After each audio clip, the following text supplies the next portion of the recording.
भगवान शिव का जन्म रहस्य से भरा हुआ है। वे अनादि और अनंत हैं, जिनकी कोई उत्पत्ति या अंत नहीं है। हिंदू धर्म में भगवान शिव को त्रिदेवों में से एक माना जाता है, जिनका कार्य संहार करना है। लेकिन भगवान शिव का जन्म कैसे हुआ, इस विषय में कई पौराणिक कथाएं प्रचलित हैं।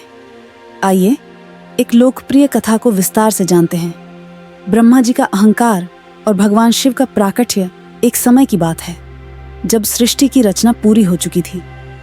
ब्रह्मा जी, जो सृष्टि के रचयिता हैं, अपने कार्य पर बहुत गर्व महसूस कर रहे थे।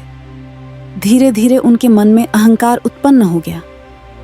वे स्वयं को सर्वोच्च मानने लगे और सोचने लगे कि उनसे महान कोई नहीं है। भगवान विष्णु ने जब यह अहंकार देखा तो उन्हें चिंता हुई कि कहीं ब्रह्मा जी का यह अहंकार सृष्टि में असंतुलन न पैदा कर दे। इसीलिए उन्होंने ब्रह्मा जी को सबक सिखाने के लिए एक योजना बनाई। एक दिन ब्रह्मा जी और विष्णु जी के बीच विवाद हुआ कि दोनों में से कौन श्रेष्ठ है। विवाद बढ़ता गया और दोनों देवता अपने अपने अस्त्र शस्त्रों का प्रयोग करने लगे। पूरी सृष्टि भयभीत हो गई। तभी आकाश में एक दिव्य ज्योति स्तंभ प्रकट हुआ, जो अंतहीन था। दोनों देवताओं ने यह निर्णय लिया कि जो इस ज्योति स्तंभ का आदि या अंत खोज लेगा, वही श्रेष्ठ होगा।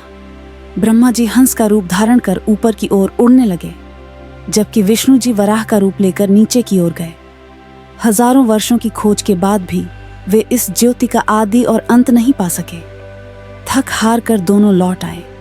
तभी उस ज्योति स्तंभ के बीच से भगवान शिव प्रकट हुए। उनका तेज इतना दिव्य था कि ब्रह्मा और विष्णु जी दोनों ने अपनी भूल को समझा और भगवान शिव की महिमा को स्वीकार किया। भगवान शिव का स्वरूप अत्यंत अलौकिक और रहस्यमय है। वे जटाधारी हैं। उनके सिर पर पवित्र गंगा विराजमान है। उनके गले में नाग लिपटे हुए हैं। शरीर पर भस्म लगा हुआ है और त्रिशूल उनके हाथ में रहता है। वे कैलाश पर्वत पर निवास करते हैं। भगवान शिव को महादेव भी कहा जाता है, जिसका अर्थ है देवों के देव। वे अत्यंत सरल हृदय वाले हैं और अपने भक्तों की भक्ति से शीघ्र प्रसन्न हो जाते हैं। शिव तत्व की महिमा।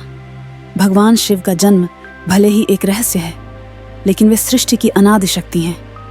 वे काल के भी काल हैं, जिन्हें महाकाल कहा जाता है। शिव केवल संहार के देवता ही नहीं हैं, बल्कि वे पुनर्जन्म और नव सृजन के भी प्रतीक हैं। इस कथा से हमें यह शिक्षा मिलती है कि अहंकार कितना भी बड़ा क्यों ना हो, भगवान शिव की शक्ति के आगे टिक नहीं सकता। वे अनंत, अविनाशी और परब्रह्म स्वरूप हैं, जिनकी महिमा अपरंपार है।